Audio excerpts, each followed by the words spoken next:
တရုတ်ရိုးရာပွဲတွေမှာမြင်မှုနေကြချင်းသေးအကဆိုတာကကွက်တီးလုံးနဲ့တိုင်းကွက်တွေကိုအချိုးကျရောဆက်ထားတဲ့နိုင်ငံရဲ့ရိုးရာအကဖြစ်ပါတယ်။ဂုံပြူပွဲတွေအခမ်းအနားပွဲတွေဆိုလဲပြေးလွှားလှုပ်ခါခုန်ပြန်နေတဲ့ချင်းသေးမင်းရဲ့အလှပြကွက်တွေနဲ့မှမြန်မြန်ဆန်ဆန်ရှိသလိုပွဲလာပရိသတ်ကိုအားတက်စေပါတယ်။ကွဲပြားတဲ့ချင်းသေးကပွဲတွေကတခုဖြစ်တဲ့စိန်ခေါ်ပွဲကတော့ပြိုင်ဆိုင်မှုအပြင်းထန်ဆုံးအားပေးမှုအကျဉ်းဆုံးဖြစ်ပါတယ်။ဒီပွဲမှာဆိုရင်ချင်းသေးနှစ်ကောင်ကတကုံကိုအပြိုင်လူရင်အလှပြကားကြပါတယ်။တကုံရတဲ့ချင်းသေးကအနိုင်ရပါတယ်။ဒီဇလန်ရဲ့အဓိကဇက်ကောင်ကတော့အာကျွမ်းလို့ခေါ်တဲ့ရှူနာဆိုင်ကုန်းလူစင်းရဲလေးတယောက်ဖြစ်ပါတယ်။သူကချင်းသေးအကကိုရန်သဘောကျပြီးဒီနေ့လဲရွာမှာတကုံလူပွဲရှိတာကြောင့်အာကျွမ်းတယောက်မလွတ်တမ်းပွဲသွားကြည့်ပါတယ်။အုံမခွက်ကင်နဲ့ဦးချောင်းချောင်းကလေးကချေလေးအာကျွမ်းကိုရွာရဲ့အတော်ဆုံးချင်းသေးအကသမားကျွမ်းချန်တို့အဖွဲ့ကအနိုင်ကျင်းလေးရှိပါတယ်။အာကျွမ်းရဲ့မိဘတွေကမျိုးကြီးပြကြီးမှအလုပ်သွားလုပ်နေကြလို့အဖိုးနဲ့နေတဲ့အာကျွမ်းကိုရွာသူရွာသားတွေကတနာသလိုနဲ့အထင်သေးကြပါတယ်။နှစ်သက်ကူးမှအဖိုးပေးထားတဲ့အမောင်ကိုကျွမ်းချန်ကအနိုင်ကျင်းပြီးလူသွားပါတယ်။ကျွမ်းချန်စီကအန်ပေါင်းကိုချင်းသေးအကသမားတယောက်ကပြန်လူသွားပြီးချင်းသေးကားတဲ့တိုင်တွေပေါ်မှာတကုံအဖြစ်တင်လိုက်ပါတယ်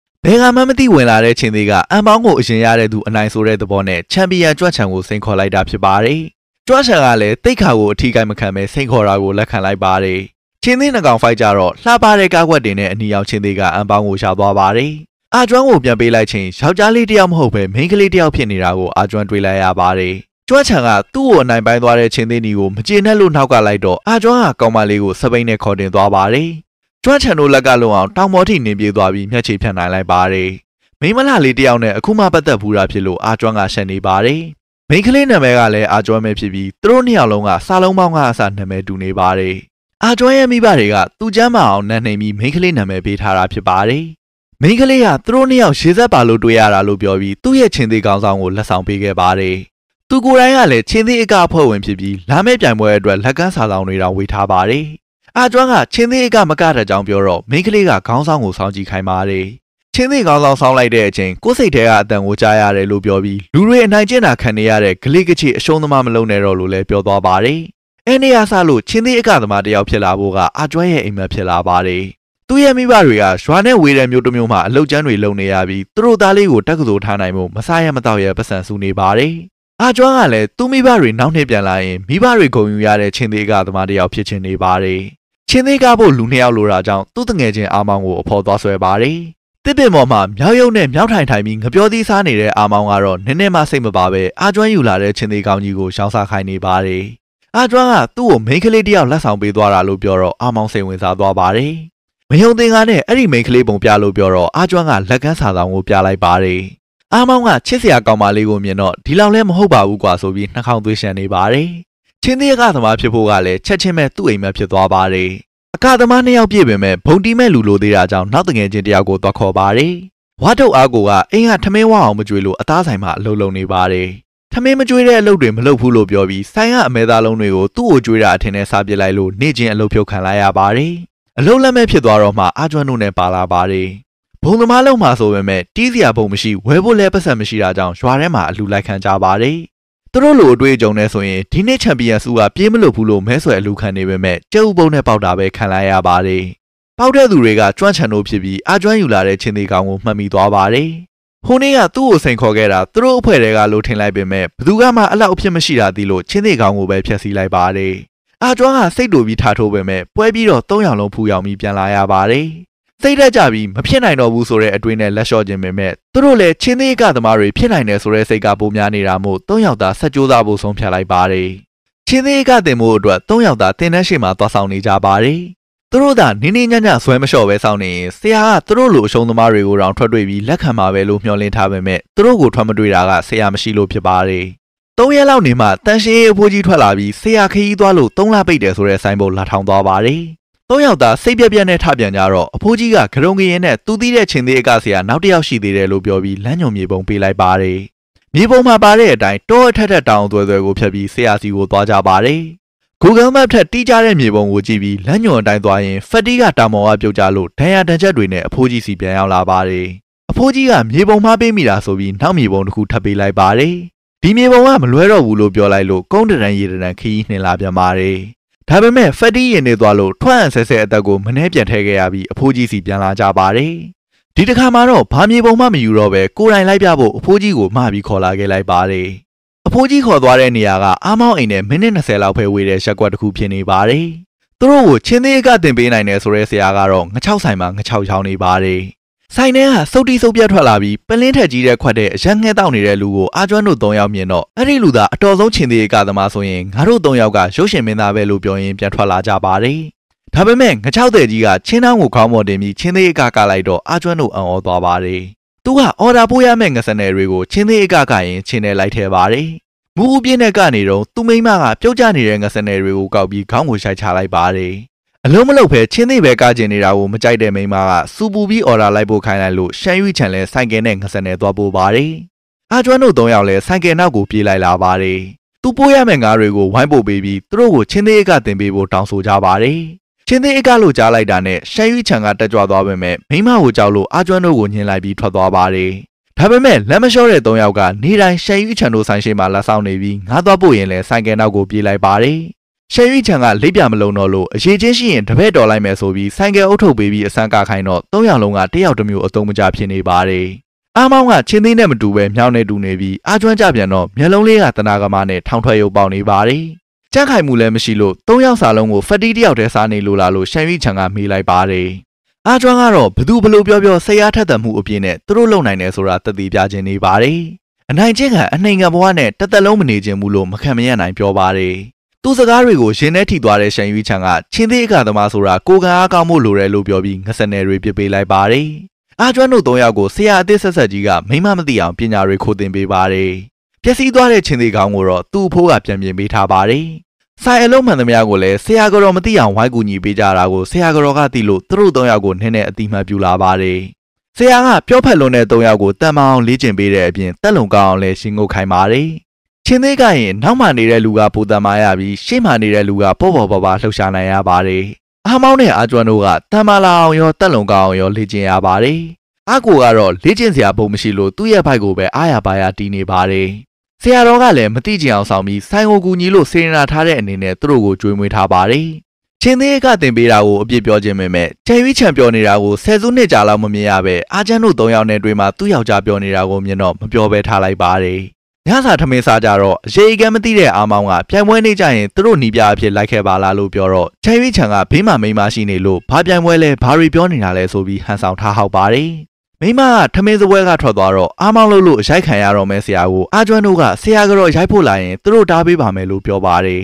။ဆရာကတော့ရောက်လာတော့အားကိုရတဲ့တပည့်တွေကစပွဲကနေပျောက်သွားပါတယ်။ဆရာကတော့ကရိုက်ဖို့လာတာမဟုတ်ပဲသူငယ်ငယ်ကချင်းသေးကားခဲ့တဲ့ဖောင်းမီကိုထုတ်လာပေးပါတယ်။နောက်နေ့ကစားလို့ငါးပို့တာသူ့ပဲလုပ်တော့မယ်ဆိုပြီးချန်ရွီချန်ကိုတော့စိုင်းဆောင်ရင်တပည့်တွေကိုတင်လက်စားနဲ့ကောင်းကောင်းတင်ပေးလိုက်ဖို့ပြောတော့ချန်ရွီချန်ခမအပျော်လွန်ပြီးငိုနေပါတယ်။ချန်ရွီချန်ကတစ်ချိန်လုံးကရွာရဲ့အတော်ဆုံးချင်းသေးကားသမားဖြစ်ပါတယ်။ဆရာကတော့ကလည်းသူ့ချစ်သူချန်ရွီချန်အတွက်အရန်ခုန်ယူခဲ့ရပါတယ်။ဒါပေမဲ့ချန်ရွီချန်ကမိမရပြီးနောက်ပတ်စံမရတဲ့ချင်းသေးကသမားဘဝကိုဆွန့်လွတ်ပြီးမိသားစုအတွက်စီးပွားရေးကိုပဲစောက်ချလုပ်ခဲ့ပါတယ်။သူပြောတဲ့အလုပ်ကိုပြန်လုပ်ရတော့မှဖြစ်လို့ပြောနေတာကိုမိမဖြစ်သူကလည်းကျင်းနေပါတယ်။အဲ့ဒါအပြင်ကိုပိုက်ကိုဘုံလုံးတီးနေတဲ့ဖက်တီကိုဘုံတလုံးဝယ်ပေးဖို့လည်းပတ်စံထုတ်ပေးလိုက်ပါတယ်။သူတို့မှကလေးမရှိတာကြောင့်ဒီ3ကောင်ကိုပဲကိုသားတွေလိုသဘောထားပြီးစောင့်ရှောက်ကြတာပေါ့လို့ချန်ရွီချန်ကိုပြောပါတယ်။နောက်နေ့မှာတော့ချန်ရွီချန်ကသွားစရာရှိတယ်လို့ပြောပြီးတပည့်3ယောက်ကိုသူ့ဆိုင်ကယ်စုပ်ပေါ်တက်ခိုင်းပါတယ်။အာကျွမ်းနဲ့အာမောင်တက်ရုံနဲ့တင်ဆိုင်ကယ်ကနှက်ပြုတ်နေတာကြောင့်အာကိုကသူမတက်တော့ဘူးလို့ပြောပေမဲ့ချန်ရွီချန်ကတော့သူ့ဆိုင်ကယ်ရဲ့အရေးအသွေးကိုရှုံလို့အတင်းတက်ခိုင်းပါတယ်။သူတက်လိုက်တာနဲ့ဆိုင်ကယ်နောက်ဘိန်းပေါက်သွားပြီးဆက်နိုးတော့ရှေ့ဘိန်းမှာပေါက်သွားပါတယ်။ဒါတောင်အပြောမလျှော့သေးပဲလီဗာဆွဲလိုက်တာနဲ့လေးအဟုန်လိုလှင်မြန်သွားမှာမို့တေချာကင်ထားကြဖို့တပည့်တွေကိုပြောပြီးလီဗာဆွဲလိုက်တော့အိတ်စောတွေမာကတ်တွေတစ်ခုစီပြုတ်ကျလာပါတယ်။အယိုးနဲ့အရှိပဲကြံတဲ့အထိမောင်းပြီးမှတော့သွားကျင်တဲ့ဆိုင်ကိုရှောက်လာပါတယ်။ချင်းသေးကောင်းတွေတိုင်းမှာအထိပ္ပယ်ကိုစီရှိပြီးအာကျွမ်းကအနီရောင်ကိုရွှေ့ချလိုက်ပါတယ်။အနီရောင်ကသူ့ဆရာငယ်ငယ်ကသုံးခဲ့တဲ့အကြောင်းဖြစ်သလိုသူပထမဆုံးပိုင်ဆိုင်ခဲ့မှုတဲ့ချင်းသေးကောင်းလည်းဖြစ်ပါတယ်။ပစ္စည်းစုံပိုင်ဆိုင်သွားတဲ့အတွက်တပည့်တွေကတကယ်ချင်းသေးအကသမားတွေဖြစ်ပြီးဆိုပြီးဝမ်းသာနေကြပါတယ်။ဆရာကလည်းသူ့တပည့်တွေကိုပညာဆန်းဖို့အတွက်ဆရာမရှိလို့သူတို့မတက်လိုက်ရတဲ့တင်တန်းကချင်းသေးအကသမားအဖွဲ့နဲ့ပြိုင်ခိုင်းပါတယ်။တပွဲဝိုင်းအထက်ထက်ပေါ်တက်ပြီးဒဂုံကိုယူနိုင်တဲ့အသင်းကနိုင်မှာဖြစ်ပါတယ်။ပြိုင်ပွဲစားတော့နှစ်ဖက်လုံးကချင်းသေးကားကွက်အလှပတွေနဲ့အပေါ်ကိုတက်ကြပါတယ်။ဆက်တက်ချင်းအာကျွမ်းတို့အဖွဲ့ကကန်ချခံလိုက်ရပြီးပြန်တက်တော့လဲနီးမျိုးစုံနဲ့အစောခံလိုက်ရလို့ရှုံးသွားပါတယ်။သုံးယောက်လုံးကစိတ်တက်ကြနေပေမဲ့ဆရာကတော့ဒီပွဲမှာတပည့်တွေရဲ့အားနည်းချက်အားသာချက်တွေကိုတွေးလိုက်ရလို့ကျဉ်းနေပါတယ်။သူတို့ရဲ့အားသာချက်ကအကန့်ခံနိုင်တာဖြစ်ပြီးအားနည်းချက်ကတော့ရုပ်တွေဆိုးနေတာဖြစ်ပါတယ် ဒါပေမဲ့ချင်းသေးကရင်မျက်နှာအုပ်ထားရတာဆိုတော့ထွေထွေထူးထူးအားနေချက်မရှိဘူးလို့ဆရာကပြောပါတယ်။အဲ့ဒီကစလို့သူတို့တွေကတန်မာလာဖို့အများကြီးကြိုးစားပြီးတစ်ဖက်ချင်းသေးကိုတိုက်ခိုက်နေတွေလည်းတင်ရပါတယ်။မြေပြင်ပေါ်မှာကျင့်တော်ကအဆင်ပြေသလိုလိုနဲ့တကယ်တမ်းတိုင်းတွေပေါ်ကိုတက်ကျိုးတန်းမော်လန်းလျှောက်တာတွေလေ့ကျင့်ရချိန်မှာတော့မျက်ရည်ပေါက်ကြီးငယ်ကြလာအောင်အထိနာအကြနာနေပါတယ်။ဒါပေမဲ့လေ့ကျင့်မှုရဲ့ရှားလက်တွေကြောင့်၃ယောက်လုံးကပိုတန်မာလာပါတယ်။သူ့ဆရာကိုတော့ပြန်ကန်နိုင်လိုက်တော့ချီကျူးမခံရပဲဖက်နှက်နဲ့လိုက်ပေါက်ခံရပါတယ်။အားကျွမ်းကအုံမွေးလုံးကေကိုဂရုံးကေပြောင်းညှက်လိုက်လို့ပြောင်းလဲသွားပေမဲ့အားကိုကတော့မျက်လုံးအကြည့်ပိုကျဲလာတာကလွယ်ရင်ခန္ဓာကိုယ်ကဖက်တီးဖြစ်နေစေဖြစ်ပါတယ်။တပည့်တွေကချင်းသေးကရင်တက်တဲ့တိုင်တွေထဲမှာဘယ်သူမှတက်မကားတဲ့တိုင်ရှိကြီးဘာလို့ရှိနေတာလဲလို့ဆရာကမေးတော့ဆရာကရှင်းပြပါတယ်။အကတိုင်တွေကတောင်တွေကိုကိုစားပြုပြီးတောင်တစ်လုံးလိုက်ထက်ပိုမြင့်တဲ့တောင်တွေရှိတဲ့သဘောနဲ့နေရာကမြင့်သွားပါတယ်။အမြင့်ဆုံးတိုင်ကိုတော့မိုးမျှော်တိုင်လို့ခေါ်ပြီးချင်းသေးတွေတောင်မှမတက်နိုင်တဲ့တောင်တွေရှိတယ်ဆိုတာကိုသတိပေးရင်းနဲ့ချင်းသေးအကကိုလေးစားမှုရှိဖို့ဆက်နမူနာဖြစ်ထားတာဖြစ်ပါတယ်။တပည့်နှစ်ကောင်ကတော့ခုံတက်ဖို့ကြံနေလို့ဆရာကနေရင်အုပ်ပြီးလုံးဝမစင်စားဖို့သတိပေးလိုက်ပါတယ်။အဲ့လိုနဲ့သူတို့ရွာရဲ့လူရွေးနေပွဲကိုရှောင်လာပါတယ်။ဆရာကတပည့်တွေအတွက်စားစရာတောက်စရာဝယ်ရင်နောက်ကျနေလို့တပည့်တွေကတမျောမျောဖြစ်နေပါတယ်။ပြန်လာတဲ့လမ်းမှာငစနယ်လိုက်ပို့နေတဲ့သူမိမကိုထမင်းဆိုင်ပိုင်ရှင်ကပင်ပင်မမန်းတွေလိုက်ပို့နေရတာအိမ်တော်ဦးစီးဖြစ်တဲ့ချန်ဝီချန်ကအလုတ်တေချာမလုပ်ဘူးလားလို့ပြောနေပါတယ်။ချင်းသေးကနီးပြလုံနေတာကိုသူမိမကခုံယူပြီးပြောပြပေမဲ့ဆိုင်ရှင်ကချင်းသေးကားတဲ့သူတွေကပဲမိမလှုပ်စာထိုင်စားတဲ့စံကုန်မြေလေးလို့ပြောနေလို့ချန်ဝီချန်စိတ်မကောင်းဖြစ်သွားပါတယ်။အဲ့ဒါကြောင့်အိမ်ကိုပြန်ပြီးသူပဲငားလိုက်ပို့မယ်လို့မိမကိုပြောတော့မိမကစုံငေါက်ပြီးကဝဲကိုပြန်သွားခိုင်းပါတယ်။သူ့ကိုယူလိုက်လို့10နှစ်လုံးဝါသနာပါတဲ့ချင်းသေးကမကရပဲငညီနဲ့မကင်းတဲ့အလုပ်တွေလုပ်နေရတာနောင်တမရဘူးလားလို့သူ့ယောက်ျားကိုမေးပါတယ်။ချန်ဝီချန်ကနောင်တမရဘူးလို့ပြောပေမဲ့သူကတော့နောင်တရတယ်လို့အော်ပြောပြီးငါပို့ဖို့ထွက်သွားပါတယ်။ချန်ဝီချန်လည်းမိမကိုချစ်တယ်လို့အော်ပြောပြီးတပည့်တွေစီခြေဦးပြန်လှည့်ခဲ့ပါတယ်။အာကျွမ်းတို့ကတော့ဆရာရောက်မလာလို့အားငယ်နေပြီးသူတို့ပြိုင်ဘက်ကလည်းတခါသူတို့ရှုံးခဲ့ဘူးတဲ့အသင်းဖြစ်နေလို့မပြိုင်မဲထွက်သွားဖို့တောင်စဉ်းစားနေပါတယ်။ဒါပေမဲ့အနိုင်ရလိုက်လို့သူ့ဆရာရောက်လာချိန်မှာတော့ဆီမီဖိုင်နယ်တက်ရောက်ခွင့်လက်မှတ်ကိုထုတ်ကြွနိုင်လိုက်ပါတယ်။တပွဲလုံးဝမ်းသာနေကြသလိုဆရာကတော်ကလည်းတပည့်ကျော်တွေအတွက်ညစာကောင်းကောင်းချက်ကျွေးပါတယ်။အဲ့ချိန်မဲ့အာကျွမ်းမိဘတွေပြန်လာပြီဆိုလို့အာကျွမ်းကဝမ်းသာအားရနဲ့အိမ်ကိုပြန်ပြေးပါတယ်။သူ့မိဘတွေပြန်လာတာမှန်ပေမဲ့အာကျွမ်းရဲ့အဖေကစောက်လုပ်ရေးလုပ်ငန်းခွင်မှာအမြင့်မော်ကပြုတ်ကျပြီးထိုင်ရသွားလို့ဖြစ်ပါတယ်။အသက်အန္တရာယ်မရှိတော့ပေမဲ့ကိုမဝင်သွားလို့အမေကလည်းအဖေကိုပြူစုဖို့ပြန်လာခဲ့ရပါတယ်။အဖိုးကလည်းအလုံးမလုံးနိုင်တာကြောင့်အာကျွမ်းကပဲမိသားစုအတွက်ပတ်စံရှာဖို့ဖြစ်လာပါတယ်။ဆရာကလည်းအားတဲ့အချိန်လေးကျင်ဖို့ချင်းသေးကောင်းတစ်ခုကိုသူနဲ့ထည့်ပေးလိုက်ပါတယ်။မြို့ကိုသွားတဲ့ကားနောက်ကအမိလိုက်ရင်သူတို့ဟာချင်းသေးအကသမားတွေဆိုတာကိုဘယ်တော့မှမမေ့ဖို့သတိပေးရင်နှုတ်ဆက်ကြပါတယ်။အဲ့လိုနဲ့အာကျွမ်းကမြို့ကြီးပြကြီးမှာအရွယ်နဲ့မလိုက်တဲ့အလုပ်ကြမ်းတွေလုပ်ရပါတယ်။သူ့တငယ်ချင်းတွေကိုလည်းအချိန်ရရင်ရသလိုဖုန်းဆက်ပေမဲ့ဘယ်တော့ပြန်လာမလဲဆိုတဲ့မိကုံအတွက်တော့အပြေမရှိဖြစ်နေရပါတယ်။သူကအလုပ်တွေစူးစမ်းနေသလိုသူ့ဆရာနဲ့အာမောင်တို့ကလည်းချင်းသေးအကရင်ပတ်စံရရင်ရသလိုရှာပြီးရတဲ့ငွေအများစုကိုအာကျွမ်းအတွက်ဖယ်ပေးထားပါတယ်။အာကျွမ်းပြန်မလာတော့ဘူးလို့ထင်တာကြောင့်သူတို့ကိုယ်တိုင်ရောချင်းသေးအကကိုဆက်လေ့ကျင့်ရမလားဝေခွဲမရဖြစ်နေပါတယ်။အာကျွမ်းကလက်ရှိမှာနားချိန်မရှိတော့တဲ့အထိအလုပ်ပေါင်းစုံလုပ်နေရင်းနဲ့ပဲပတ်စံပိုရတဲ့အလုပ်တစ်ခုအတွက်ရှန်ဟိုင်းကိုပြောင်းဖို့ပြင်ဆင်နေပါတယ်။ဝါသနာကိုလည်းမစွန့်လွတ်နိုင်ပေမဲ့ဝမ်းရေးကိုပဲဦးစားပေးနေရတဲ့အတွက်ဘယ်တော့ပြန်လာမလဲဆိုတဲ့မေးခွန်းကိုမဖြေနိုင်တော့လို့ဆရာကိုဖုန်းဆက်ဖို့ပါဝင်လေးလာပါတယ်။အဖေကခုထိမသက်သာသေးတဲ့အတွက်မိသားစုတာဝန်မှန်သမျှကသူ့ကောင်းပေါ်အကုန်ပုတ်ကျနေတာကြောင့်ဝါသနာကိုစွန့်လွတ်ဖို့ဆုံးဖြတ်လိုက်ပါတယ်။မိုးရိပ်ရွာနေတဲ့တရက်မှာအာကျွမ်းကသူ့အိမ်မက်ကိုအစာပြိုးပေးခဲ့တဲ့နာမည်တူမိန်းကလေးနဲ့မတော်တဆပြန်တွေ့လိုက်ရပါတယ်။မိန်းကလေးကသူ့မိန်းကလေးဖြစ်နေလို့ချင်းသေးအကကိုစွန့်လွတ်ခဲ့ပေမဲ့သူနဲ့နာမည်တူအာကျွမ်းကိုတော့သူမလုပ်နိုင်တဲ့အလုပ်ကိုလုပ်နိုင်မယ်လို့ထင်ခဲ့ပါတယ်။သူဘလို့ပဲအားပေးပေးအာကျွမ်းကတော့ချင်းသေးအကကိုလက်လျှော့လိုက်ပြီးဖြစ်ပါတယ်။အာမောင်တို့အဖွဲ့ကတော့လက်မလျှော့ပဲတနိုင်ငံလုံးကအကသမားတွေနဲ့ပြိုင်ရမယ့်ပွဲကိုတော့ပြိုင်မှုစဉ်းစားထားပါတယ်။အနိုင်ရခြင်းလို့မဟုတ်ပဲတနိုင်ငံလုံးဓာတ်ရိုက်ထုတ်လွှင့်ပြသမှာဖြစ်လို့သူတို့ပြိုင်တာကိုအာကျွမ်းမြင်စေခြင်းလို့ဖြစ်ပါတယ်။အဲ့လိုဆိုရင်အရင်ကလိုချင်းသေးအကသမားတယောက်ရဲ့စိတ်ဓာတ်တွေနှိုးထလာဖို့မျှော်လင့်ရင်းနဲ့မြို့ပေါ်တက်လာကြပါတယ်။မနှက်ဖြတ်ဆိုရင်ချင်းသေးအကပြိုင်ပွဲကျင်းပတော့မှာဖြစ်သလိုအာကျွမ်းကလည်းပြိုင်ပွဲနေ့မှာပဲရှန်ဟိုင်းကိုပြောင်းတော့မှာဖြစ်ပါတယ်။အဲ့နေ့ညမှာတော့အနားမယူပဲမိုးရွာထဲမှာစားစရာလိုက်ပို့နေပါတယ်။ချင်းသေးအကလေးကျင်နေတဲ့အဖွဲတစ်ခုကိုသွားပို့ရတော့သူလာပို့တာနောက်ကျနေလို့ချင်းသေးအကသမားတွေကဟောင်းနေပါတယ်။အာကျွမ်းကတော့ချင်းသေးကောင်းတဲ့တိုင်တွေကိုကြည့်ရင်ချင်းသေးအကသမားဘွားကိုလွှမ်းနေပါတယ်။အကသမားတွေကပတ်စံကိုကြမ်းမြင်မော်ပစ်ချပေးပြီးအတုံးမကျတဲ့ကောင်ဖားကြနဲ့ပြောနေလို့အာကျွမ်းဒေါသထွက်သွားပေမဲ့ပြဿနာအတက်မခံပဲပြန်လာခဲ့လိုက်ပါတယ်။အာကျွမ်းကဘလောက်ပင်ပန်းနေပါစေအချိန်ရတိုင်းလေ့ကျင့်နေခဲ့သလိုခုလဲတိုက်ပေါ်မှာတယောက်တည်းလေ့ကျင့်နေပါတယ်။တိုင်တွေမရှိပေမဲ့ရှိတဲ့ပစ္စည်းတွေနဲ့အဆင်ပြေသလိုလေ့ကျင့်ပါတယ်။ချင်းသေးအကကိုလက်မလျှော့ခြင်းပေမဲ့ခုချိန်မှာအိမ်မက်ကိုဆုံးလွှတ်လိုက်ဖို့အချိန်တန်ပြီလို့ထင်ပါတယ် နောက်နေ့မှာတော့ဘဲသွားတစ်ချိန်လုံးတည်ခဲ့တဲ့ချင်းသေးကောင်ကိုအဲ့ဒီနေရာမှာပဲထားခဲ့လိုက်ပါတယ်။ရထားမထွက်ခင်အချိန်ရသေးတာကြောင့်အတူသွားတဲ့တငယ်ချင်းကချင်းသေးကပြိုင်ပွဲကိုဝင်ကြည့်ရအောင်လို့အာကျွမ်းကိုခေါ်ပါတယ်။အာကျွမ်းလည်းမလိုက်ချင်နဲ့ပဲပါသွားပြီးအထဲမှာတော့ရှင်ပြိုင်မဲ့ချင်းသေးအဖွဲ့တွေအများကြီးရှိနေပါတယ်။ပထမဆုံးပြိုင်ပွဲကချင်းသေးတွေအလှပြရမှာဖြစ်ပါတယ်။ဒိုင်လူကြီးတွေကအကဲဖြတ်မှတ်ပေးပြီးမကြိုက်တဲ့အဖွဲ့ဝင်တစ်ဝက်လောက်ကိုပြိုင်ပွဲကထုတ်မှာဖြစ်ပါတယ်။အကုန်လုံးကအလှပြနေကြပေမဲ့ငစနယ်အဖွဲ့ကချင်းသေးကတော့တောင်းတောင်ကြီးရှမ်းနေပါတယ်။အားမောင်ကခေါင်းကင်တဲ့ဆရာကိုကဖို့ပြောပေမဲ့ဆရာကတော့ဒိုင်လူကြီးမကြည့်သေး၍အမောခံမကပဲအေးစေးဆောင်နေပါတယ်။ဒိုင်လူကြီးလာတော့မှဟိဟန်အပြည့်နဲ့အလှပြပြီးအလံကင်ထားတဲ့အားကိုရဲ့ကြောပေါ်တက်လိုက်ပါတယ်။အားကိုဖြည်းဖြည်းချင်းမတ်တက်ရက်ခိုင်းလိုက်တော့သူတို့ချင်းသေးကအားလုံးကြားမှာထင်ပေါ်သွားလို့ဒိုင်တွေရောပရိသတ်တွေအပြင်တခြားချင်းသေးတွေပါငစနယ်အဖွဲ့ကိုအထင်ကြီးသွားပါတယ်။ခေါင်းကင်အကသမားကလည်းသူများတွေလိုလူငယ်လေးမဟုတ်ပဲတစ်ချိန်ကအတော်ဆုံးအကသမားအသက်40ကျော်မှုလူပြောများသွားပါတယ်။အားကျွမ်းကလည်းဆရာနဲ့တငယ်ချင်းတွေကိုကြည်နေပါတယ်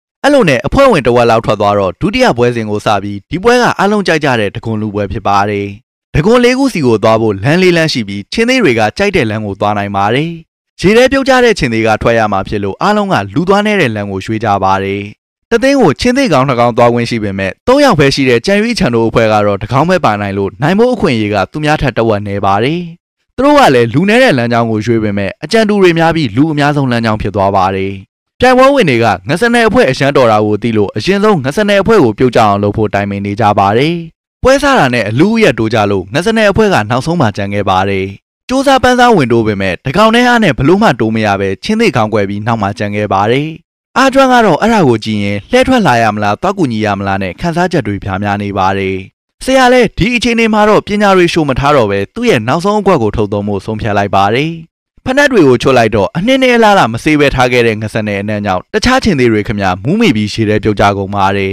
။အဲ့တော့မှအားမောင်းတဲ့အားကိုလည်းသူတို့ကိုရင်ကုန်းလေ့ကျင့်ခိုင်းတာအစိုးအားကောင်းအောင်မဟုတ်ပဲဒီအနံ့ကိုခံနိုင်အောင်ဆိုတာသိသွားပါတယ်။အရှိကိုတော်တော်ရောက်သွားပေမဲ့ဒီလိုပွဲမျိုးတဲ့အထိရင်မွေးဆောင်လာတဲ့ကောင်တွေရှိနေပြီးသူ့ခြေထောက်ကိုရင်မွေးဖြန့်လိုက်လို့အနံ့မထွက်တော့ပဲနောက်မှကြံခဲ့ပြန်ပါတယ်။တခြားလမ်းကြောင်းတွေကအသီးသီးပန်းဝင်သွားကြပြီးဖြစ်ပေမဲ့လူအများဆုံးငစနယ်အဖွဲ့လမ်းကြောင်းကတော့ခုချိန်ထိကြိုးကြိုးစားစားရှင်ပြိုင်နေရတော့ဖြစ်ပါတယ်။အဲ့ချိန်မဲ့ချင်းသေးအုပ်ကြားတဲ့ကိုငစနယ်အဖွဲ့ရဲ့ချင်းသေးကောင်နောက်တစ်ခုကမှန်အပြည့်နဲ့ဝင်လာပါတယ်။အရန်တွေတက်ကြွပြီးစိတ်အားထက်သန်နေတဲ့အာကျွမ်းကသူ့ဆရာစီကနေလက်လွဲယူလိုက်ပါတယ်။အာကျွမ်းနဲ့အာမောင်တို့ကတခြားချင်းသေးတွေကိုအပေါ်ကနေခုံကျော်လာပြီးတကွန်ကိုအရှာယူနိုင်လိုက်ပါတယ်။သူတို့ရွာဟာအဖွဲ့ဖြစ်တဲ့ကျွမ်းချန်တို့ကလည်းအနိုင်ရတဲ့လေသင်းထဲမှာပါပြီးအာကျွမ်းတို့ကိုရွာသားချင်းချင်းခုံယူလို့ချီကျူးနေပါတယ်။ပရိသတ်ထဲမှာကောင်မလေးအာကျွမ်းလဲပါပြီးပြိုင်ပွဲမှာသူနဲ့နာမည်တူအာကျွမ်းကိုတွေ့တော့ဝမ်းသာနေပါတယ်။အာကျွမ်းကလှမ်းနှုတ်ဆက်ချင်ပေမဲ့ရီးစားနဲ့လာတာမို့ဒီတိုင်းလေးပဲထားလိုက်ပါတယ်။နောက်တစ်ပွဲမှာတော့စကားတင်ကြံတဲ့ချင်းသေးလေးကောင်ကရေပေါ်တရားပေါ်မှာတကောင်ချင်းနှစ်တွဲပြန်ရမှာဖြစ်ပြီးနိုင်တဲ့နှစ်ကောင်ကဖိုင်နယ်ကိုတက်မှာဖြစ်ပါတယ်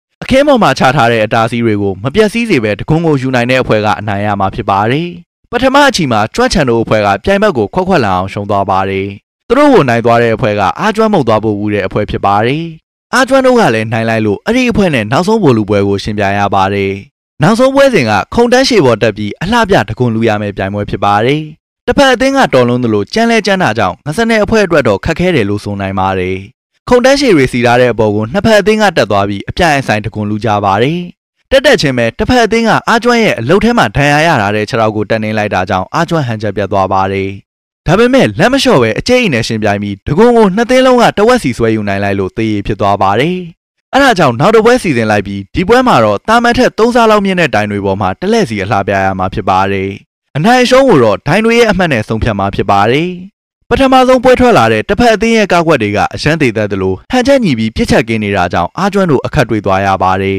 ။ငစနယ်အသင်းအလှည့်ရောက်တော့အာကျွမ်းရဲ့ဒဏ်ရာကြောင့်ပရိသတ်တွေကစိတ်ပူနေသလိုဆရာကလည်းဆက်မပြိုင်ဖို့တားပါတယ်။ဒါပေမဲ့အာကျွမ်းကတော့မစုံမနစ်ချင်းသိမင်းရဲ့စိတ်ဓာတ်နဲ့ဆက်ပြိုင်ဖို့ဆုံးဖြတ်ထားပြီးသားဖြစ်ပါတယ်။အာကျွမ်းတို့ကလှလှပပကားကွက်တွေထက်ချင်းသိတကောင်ရဲ့တဘာဝဆန်တဲ့လှုပ်ရှားမှုဟန်ပန်တွေကိုဦးစားပေးပြီးကားကြပါတယ်။ခြေထောက်တန်ရာကြောင့်အဝေးကိုခုံရတဲ့နေရာမှာချော့ကျသွားပေမဲ့လည်းကောင်းကောင်းလေးအဖက်ဆယ်နိုင်လိုက်ပါတယ်။ဒီတိုင်းသာဆိုပြိုင်ဘက်အသင်းထက်အမှတ်နယ်ဖို့တေချာနေလို့အာကျွမ်းကမိုးမြော်တိုင်းပေါ်ကိုခုန်တက်ဖို့စဉ်းစားမိသွားပါတယ်။သူ့အကြည့်ကြောင့်ပရိသတ်တွေအကုန်လုံးရောတခြားအဖွဲ့တွေပါစိတ်ဝင်စားသွားကြပါတယ်။ပရိသတ်တွေစီကအားပေးတဲ့ညံနေတဲ့အထက်ကနေကြန့်ခိုင်တဲ့ဘုံတန်တစ်ခုထွက်လာပါတယ်။ဘုံတီးနေတာကတော့အာကျွမ်းပဲဖြစ်ပါတယ်။သူ့ဘုံတန်ကိုကြတော့တခြားအသင်းတွေကပါစီးချက်ညီညီဘုံတွေလိုက်တီးပြီးအာကျွမ်းတို့ကိုအားပေးကြပါတယ်။အာကျွမ်းကလည်းဘာဖြစ်ဖြစ်ခုန်တက်ဖို့ဆုံးဖြတ်လိုက်ပြီးအလောက်အမြင့်ကတယောက်တည်းပဲခုန်နိုင်မှာမို့အားမောင်းကိုအားရှိသလောက်ပင့်နေမိဖို့ပြောပါတယ် အဲ့ဒီတိုင်ကလူတက်ဖို့မယူရထားသလိုတေးကြသွားချိန်မှာချက်ချင်းထူလိုက်တာမို့မခိုင်တာကြောင့်လေးတိုက်လို့ရှိုင်သွားတဲ့အခါမှာကျွမ်းချန်တို့တစ်ဖွဲ့လုံးကချက်ချင်းရေထဲခုန်ဆင်းသွားပြီးတိုင်ကိုပြန်မှတ်ပေးလိုက်ပါတယ်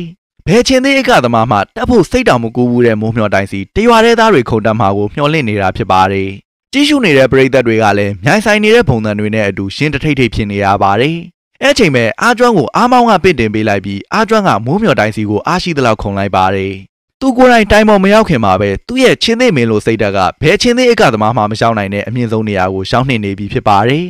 အားကျွမ်းကတိုင်ထိတ်ကိုမရောက်နိုင်ဘူးဆိုတာသိလိုက်ချိန်မှာသူ့ရဲ့ချင်းသေးကောင်းကိုတော့မိုးမျှော်တိုင်ထိတ်ကိုရှောင်အောင်တင်ပေးလိုက်ပါတယ်သူကရှည်တဲ့ကျသွားပေမဲ့ဒိုင်တွေရဲ့နှစ်ထောင်အားရမှုတွေနဲ့အတူပရိသတ်တွေရဲ့တခဲနဲ့အားပေးသံတွေကဒီပြိုင်ပွဲရဲ့ချန်ပီယံအသင်းကိုကြီးညာလိုက်တဲ့အလားဝက်ဝက်ကွဲထွက်ပေါ်လာပါတယ်အားကျွမ်းကဘဝရဲ့အခက်အခဲတွေကြားမှာတော့ကိုဘသူဆိုတာကိုမေ့သွားမှာမဟုတ်ပဲချင်းသေးအကသမားတယောက်ဖြစ်ဆက်လက်ရှက်တည်နေဦးမှာဖြစ်ပါတယ်